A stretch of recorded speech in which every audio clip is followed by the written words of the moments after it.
back home, back to Allah. Bisa dikatakan seluruh surah ayat-ayat Quran menunjukkan kebesaran Allah dalam hal bahasa, yaitu betapa telitinya ia dalam pemilihan dan penggunaan kosakata atau kalimat dalam bahasa, penempatan diksi sesuai konteks ayat, dan yang lainnya. Salah satunya pada ayat ini.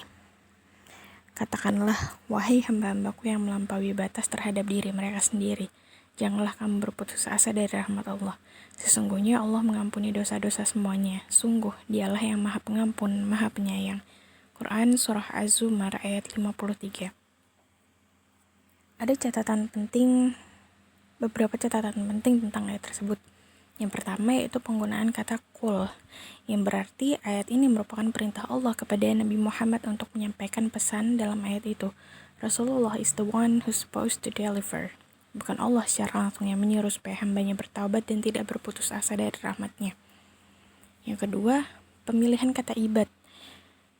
Dalam bahasa Arab, khususnya dalam Quran, untuk menyebut hamba Allah menggunakan dua terminologi berbeda yang keduanya berasal dari akar kata yang sama. Yang pertama, abid, digunakan untuk orang-orang yang melakukan penyembahan secara sesat atau penyembahan dan keimanannya masih bermasalah. Panggilan yang menyerupai kehinaan Toyal adalah ini disebutkan 5 kali dalam Al-Quran. Kesemuanya dalam posisi yang mengungkapkan kemunafikan dan menyifati orang-orang kafir atau mereka yang bermaksiat pada Allah. Kemudian ada ibad, yaitu digunakan untuk hamba yang secara konsisten memelihara ketaatan dan keimanan, sekaligus hamba-hamba dengan konsep keimanan yang sudah benar, tetapi terkadang masih bermasalah dalam implementasinya. So they are good slaves, but at times they still unconsciously or consciously commit sin. Kata ini disebutkan sekitar 100 kali dalam Quran. Kebanyakan menggambarkan orang-orang Islam yang taat kepada Allah, tapi selayaknya manusia, terkadang masih terjebak dalam dosa-dosa kecil, baik yang mereka sadari maupun yang tidak disadari. Nah, pada ayat tersebut, Quran Surah Az-Zumar tadi, kata yang digunakan adalah ibad. Jadi, Allah merujuk pada hamba-hambanya yang beriman, namun terkadang masih melakukan dosa secara sengaja ataupun tidak diniatkan secara sengaja. Maknanya, Allah membukakan pintu ampunan dan rahmat seluas-luasnya bagi hambanya yang masih melakukan dosa apabila ia bertaubat kepadanya. Lalu yang ketiga, termasuk penjelasan dalam Quran Surah Az-Zumar ayat 53 tersebut, Allah opens the door for every Muslim who repents, even for every hypocrite who does tawbah. Dalam ayat tersebut, Allah meminta Nabi Muhammad menyeru kepada umatnya agar tidak berputus asa dari rahmat Allah. Artinya, seruan untuk senantiasa bertaubat, sekecil atau sebesar apapun dosa yang telah dilakukan. Terlebih, dalam Quran Surah Asy-Syura ayat 36-39, Allah menjelaskan tentang imbalan bagi mereka yang menjauhi dosa-dosa besar, yaitu apapun kenikmatan yang diberikan kepadamu, maka itu adalah kesenangan hidup di dunia. Sedangkan apa kenikmatan yang ada di sisi Allah lebih baik dan lebih kekal bagi orang-orang yang beriman, dan hanya kepada Tuhan mereka bertawakal. Dan juga bagi orang-orang yang menjauhi dosa-dosa besar dan perbuatan-perbuatan keji. Dan apabila marah, mereka segera memberi maaf. Dan bagi orang-orang yang menerima mematuhi seruan Tuhan dan melaksanakan sholat, sedang urusan mereka diputuskan dengan musyawarah di antara mereka, dan mereka menginfakkan sebagian dari rezeki yang kami berikan kepada mereka. Dan bagi orang-orang yang apabila mereka diperlakukan dengan zalim, mereka membela diri. Quran Surah Asy-Syura ayat 36-39. Mentadaburi ayat-ayat tersebut, kita dapat memahami bahwa sesuatu yang diberikan kepada kita saat ini hanya sementara. Bahkan sejatinya kita tidak memiliki apa-apa, sebab setiap hal yang ada pada diri kita hanyalah titipan dan kelak akan diminta kembali pertanggungjawabannya. Di lain hal, apa-apa yang di sisi Allah tentu sifatnya lebih baik atau better dan lebih kekal atau last longer. Kendaraan mahal kita di dunia saat ini, ada yang lebih baik dan lebih kekal, yaitu kendaraan di akhirat kelak. Rumah luas dan mewah yang kita tempati saat ini, ada yang lebih baik dan lebih kekal, and they're all in Jannah. What Allah give us in Jannah, they will be there forever, and they won't change. Kita harus menjadi pribadi yang bertawakal kepada Allah, hanya kepadanya. Percaya bahwa apa yang diberi dan akan diberi oleh Allah itu adalah yang terbaik. Meski barangkali hidup kita saat ini sudah baik, yang akan Allah beri pasti jauh lebih baik. Terlebih ketika kita merasa sedih atau bahkan merasa kecewa. Keyakinan itu harus kita tanamkan dengan kuat dan kita miliki dalam kondisi apapun bahwa yang Allah simpan untuk kita kelak adalah yang terbaik. Maka jangan sampai sekali-kali kita terpikirkan untuk bermaksiat atau mendekati hal-hal yang diharamkan oleh Allah hanya demi kepuasan sementara semata. Allah menjelaskan dalam ayat 36 dan 37 di atas yang tadi bahwa orang-orang yang percaya pada Allah akan mendapatkan kenikmatan di sisinya adalah mereka yang bertawakal dalam 1. Menjauhi dosa-dosa besar dan 2. Menjauhi perbuatan keji. Jadi ada dosa besar, misalkan mengonsumsi segala sesuatu yang diharamkan, membunuh orang, zina mata, menghalalkan yang haram, berani pada orang tua dan yang lainnya, serta dosa kecil, misal terburu-buru ketika sholat, tidak menundukkan pandangan dari yang bukan mahramnya, berkholwat, tidak berwudu dengan baik, dan dosa-dosa lain yang terkadang tidak kita sadari telah kita lakukan.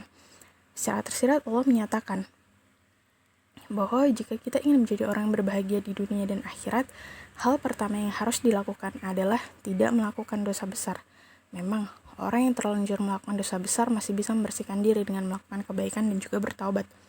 Tetapi prioritas utama sebelum akhirnya terlanjur melakukan adalah jangan sampai kita mendekati dosa besar tersebut. Hal ini disebabkan dengan melakukan dosa besar, berarti ada masalah spiritual berat yang ada dalam diri kita.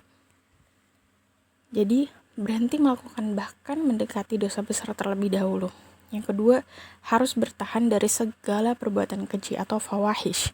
Misal, berkholwat, pornografi, dan lain sebagainya. Setelah dosa besar, Allah selalu langsung menyoroti segala bentuk perbuatan keji. Mengapa? Karena setiap perbuatan keji umumnya akan mengarah ke perbuatan keji dan dosa yang lainnya. Maka dari itu, selalu berusaha supaya terhindar dari dua hal tersebut. Gimana? Buat target. Cari cara yang bisa menghindarkan diri kita dari kedua hal tersebut supaya kita bisa memahami prioritas dan batas-batas yang dapat atau tidak dapat kita lakukan.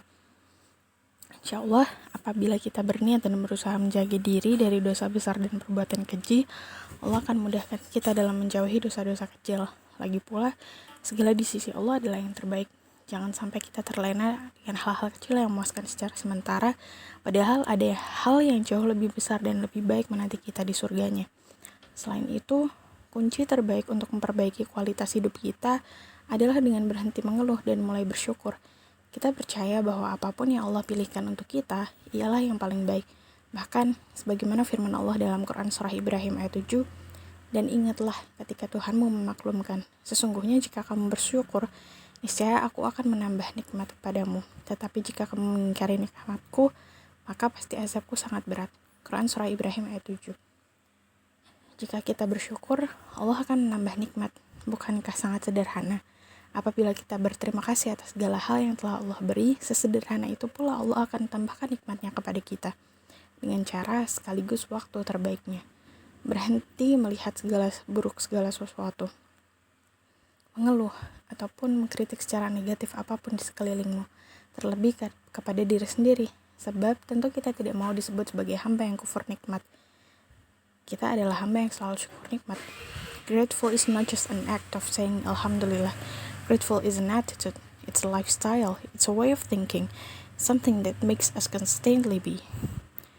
Oleh karena itu, jangan sampai kita hari ini terlewatkan tanpa bersyukur pada Allah. Sebab Ia telah berjanji akan terus menambah nikmat bagi kita jika kita mengingatnya dan mensyukuri segala yang telah Ia beri. Maka ingatlah kepadaku, aku pun akan ingat kepadamu. Bersyukurlah kepadaku dan janganlah kamu ingkar kepadaku. Quran Surah Al-Baqarah ayat 152. Semoga kita termasuk hambanya yang terus berzikir dan bersyukur padanya ya. Allahumma a'inni ala dzikrika wa syukrika wa husni ibadatik. Ya Allah, bantulah aku agar selalu berzikir mengingatmu, bersyukur kepadamu, dan memperbaiki ibadahku kepadamu dengan sebaik-baiknya. Hadis riwayat Abu Daud. Hadis hasan, doa wasiat Nabi Muhammad SAW untuk Mu'adz bin Jabal. Usikum wa nafsi bitaqullah.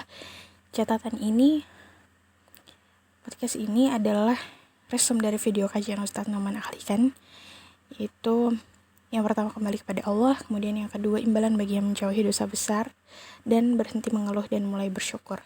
Ketiganya sudah diterjemahkan oleh NAK Indonesia atau Noman Ahlikan Indonesia, but you can still find it on the internet, the original videos.